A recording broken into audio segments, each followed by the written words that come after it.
नमस्कार साथियों। जैसा कि हमने सुबह सुबह बात किया था आज की बुक लिस्ट के ऊपर बात हम लोग करेंगे, चर्चा करेंगे कि जब हम तैयारी करते हैं आईएएस के लिए, यूपीएससी सिविल सर्विस एग्जामिनेशन के लिए, तो उस एग्जामिनेशन में हम लोग को क्या करना होता है, मतलब कौन सा बुक लिस्ट पढ़ना होता है। बुक लिस्ट मतलब कि कौन से विषय का कौन से किताब से आपको अध्ययन करना है। ठीक है। तो जैसे भी हम जानते हैं कि भाई कोई सा भी गेम अगर हम लोग खेलें तो उसका एक रूल होता है, नियम होता है। अगर आप क्रिकेट खेलते हैं तो उसका सारा लॉ पता होना चाहिए कि भाई मिड ऑन मिड ऑफ क्या है ना, लॉन्ग ऑन क्या होता है, लॉन्ग ऑफ क्या होता है, थर्ड विकेट क्या होता है। ये सब इस तरह से बातें होती हैं हम लोग को, जैसे बचपन में हम लोग खेला करते थे हम लोग। तो ज़रूरी है कि हम जानें उसका नियम क्या है। उसके जो भी मैगजीन्स हम लोग उस समय क्रिकेट टुडे या जो भी अपना था उस समय आता था, हम लोग उसको देखते थे और सारे नियम उसमें आते रहते थे। तो हम लोग बारी बारी से भाई कितने प्रकार से आउट होते हैं, क्या होता है। तो मैं एक क्रिकेट का एग्जाम्पल लिया हूँ मैं आपके सामने। और आईएएस का भी एग्ज़ाम इस तरह से होता है जिसमें आपको उसके पूरे रूल्स को पता होना चाहिए। तो वो तो पता करेंगे हम लोग आने वाले समय में, और भी वीडियो बनेगी हमारी और आपसे हम रूबरू होंगे, मिलेंगे आपसे वीडियो के माध्यम से। तो हाँ, आते हैं पॉइंट पे।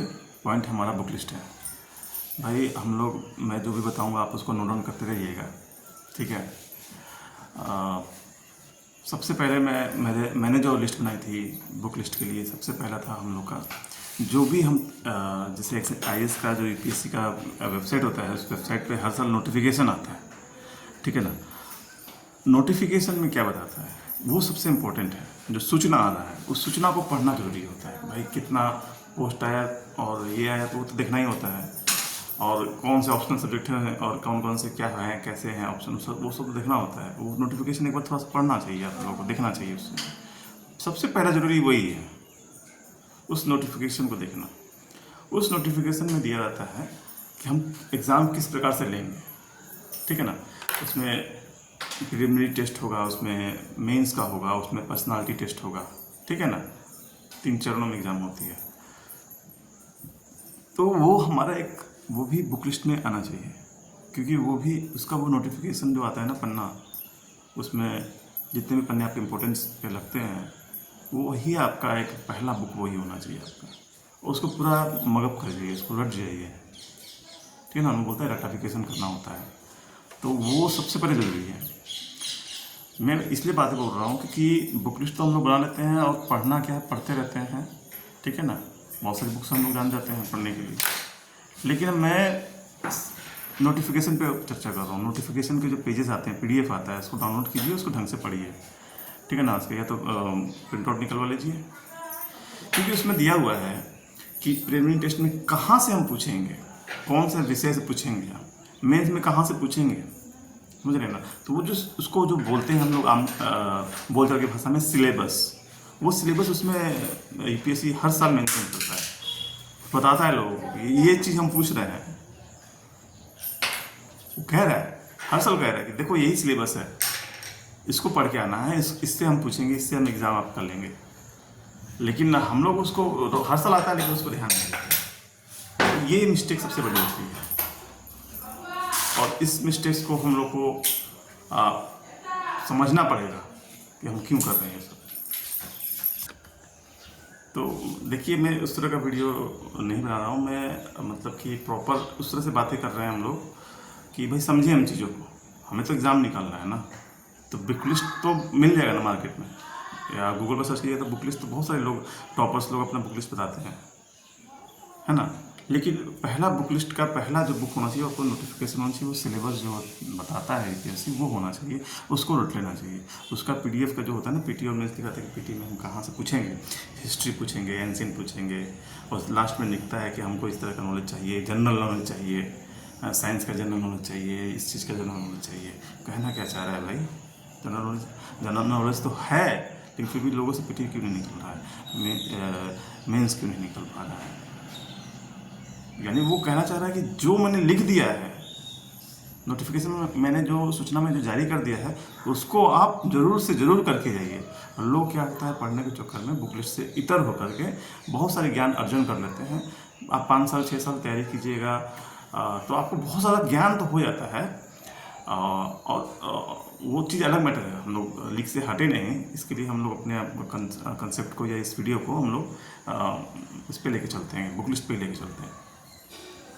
तो पहला तो ये समझिए कि आपको पहला बुक जो हो गया, आपको सिलेबस रट जाना है, ठीक है ना। मेंस में भी जो भी टॉपिक बता रहा है, जैसे हिस्ट्री में बता रहा है, मेंस में बता रहा है, ये मॉडर्न हिस्ट्री में बता रहा है कि मॉडर्न हिस्ट्री में कौन सा इंपॉर्टेंट है। अगर वो लिख दिया कि गांधी एरा को पढ़ना है, तो भाई गांधी एरा को पढ़ के जाइए। पूरी किताब पढ़ रहे हैं 10 बार, तो गांधी एरा को 25 बार पढ़ के जाइए। वही बुक लिस्ट है। बुक लिस्ट में तो क्या, बुक को पढ़ने के लिए बुक लिस्ट बनाया जाता है ना। सिलेबस को आप समझिए बात को। अब मैं कहना क्या चाह रहा हूँ, तो सिलेबस को आप लोग मगअप कर जाइए। और ये पहला आपका सीढ़ी जो है ना, मतलब आपका जो 100% का तैयारी होता है, वो आपका 15% कह सकते हैं कि यहीं से आपका स्ट्रीमलाइन हो जाएगा। आपका जितना भी मेहनत आप करने वाले हैं अगले 1 साल में, 2 साल में, 3 साल में, भाई पहले साल में, पहले अटेम्प्ट में निकल जाए, अच्छी बात है। तो ये जो मेरा पहला बुक लिस्ट का पहला जो सिलेबस है, इसको आप लोग ध्यान से रटिए, इसको पहले पढ़िए। ज़रूरी नहीं है हमको साइंस आए ना आए, इन्वायरमेंट हम पढ़ें ना पढ़ें, लेकिन पहले ये पढ़ें। पहले ये पढ़ लेंगे तो हमको पता चलेगा कि हमको इन्वायरमेंट में सबसे इम्पोर्टेंट क्या है, टॉपिक कौन सा है जो यूपीएससी कह रहा है। अगर यूपीएससी ने अपना उस चीज़ को सूचना में या नोटिफिकेशन में डाल दिया है, यानी वो सबसे इम्पोर्टेंट है। वो इम्पोर्टेंट टॉपिक उसको पहले कवर करना है, ठीक है ना। उसको अगर पूरी बुक 10 बार पढ़ रहे हैं तो उसको 50 बार पढ़ना है। कहने का मतलब आप समझ गए होंगे अब तक वीडियो को। मेरे इतना बार कहने का मतलब यही है, थोड़ा सा हम उसको बताने में बहुत ज़्यादा हम बोलते हैं इस चीज़ को समझाने के लिए, कि कई स्टूडेंट्स को हमने बोला भी है, बार बार गलती करते हैं, इसलिए हम इस पर ज़्यादा प्रेशर कर रहे हैं, ठीक है। सेकंड होता है आपकी सेकंड बुक का नाम लेते हैं हम लोग प्रीवियस ईयर क्वेश्चन। पहला सिलेबस, पहला बुक का नाम हो गया सिलेबस। आपको नोटिफिकेशन मिल जाएगा, नोटिफिकेशन जो आता है हर साल उससे मिल जाएगा, वहाँ से डाउनलोड प्रिंट आउट करके निकाल सकते हैं, पढ़ सकते हैं। सेकंड हो जाएगा आपका previous year question. Previous year question आपका बहुत सारे पब्लिशर बनाते हैं, जो 10 साल का 20 साल का क्वेश्चन बैंक कह लीजिए आप इसको। प्रीवियस ईयर क्वेश्चन आपको एक है न्यू विशाल पब्लिकेशन, ठीक है ना। वो क्या करता है कि आपको प्रीवियस ईयर क्वेश्चन 10-20 साल का दे भी देता है और उसका एक्सप्लेनेशन भी दे देता है। तो आपको बार बार उस क्वेश्चन को पढ़ने के लिए किताब में आने की जरूरत नहीं पड़ेगी, वो वहीं पढ़िए, वहीं आंसर देखिए, वहीं उसका एक्सप्लेनेशन पढ़ लीजिए। एक्सप्लेनेशन में 4-5 पॉइंट लिखे रहेगी, ठीक है ना। उसको पढ़िएगा, आपको अच्छा लगेगा कि हाँ। तो आप मिनिमम 20 साल का कर लीजिएगा ना, तो आप समझिए कि आधा लड़ाई जीत गए आप, आधा लड़ाई जीत गए आप। क्यों? क्योंकि आपको स्ट्रीमलाइन कर देगा, स्ट्रीमलाइन कर देगा भैया, आपको फोकस्ड कर देगा। फिर आपको मेंटर्स की या गाइडेंस की या कोचिंग की तो ज़रूरत पड़े ना पड़े, लोग घर बैठ के भी आईएएस निकाल ले रहे हैं, किसी गांव के कोने में बैठ के निकाल ले रहे हैं, जैसे सिक्योरिटी गार्ड का नौकरी करके निकाल ले रहे हैं, कोई पटना से निकाल रहा है, कोई इंदौर में बैठ के निकाल रहा है, कोई बोला कि नहीं हमको दिल्ली जाएंगे तभी निकलेगा, मुखर्जी नगर जाएंगे तभी निकलेगा, ओल्ड राजेंद्र नगर जाएंगे तभी निकलेगा, करोल बाग जाएंगे तभी निकलेगा, कोचिंग में एडमिशन लेंगे तभी निकलेगा। हर साल तो लाखों लोग रहते हैं कोचिंग, लाखों लोग का सिलेक्शन तो वहीं से होना चाहिए था। 1000 सीट है, लेकिन फिर भी पूरे इंडिया से सिलेक्शन होता है। पता चला कोई लड़का इलाहाबाद से लेकर आया गया, कोई तिरुवनंतपुरम से तैयारी करके निकाल लिया एग्ज़ाम, है ना, कोई आंध्रा में बैठ के निकाल लिया, असम में बैठ के निकाल लिया। बहुत सारे मतलब कि अपने जो भी राज्य के जो भी कोना है वहाँ से बैठ के लोग निकालते हैं। तो हम उसका एक ही फिलॉसफी है, syllabus and previous year question, इन दोनों पर कमांड कर ली है। 20 साल का क्वेश्चन आपने कम से कम पढ़ते क्वेश्चन को 3 बार, अगर आपके पास 2000 क्वेश्चन आ रहे हैं तो आप उसको 3 बार रिपीट कीजिए, यानी 6,000 के आसपास आपका क्वेश्चन तैयारी हो जाएगा आपका। उसमें से बहुत सारे क्वेश्चन निकल जाएंगे भी, आप वो हम बाद में बात करेंगे उसके लिए।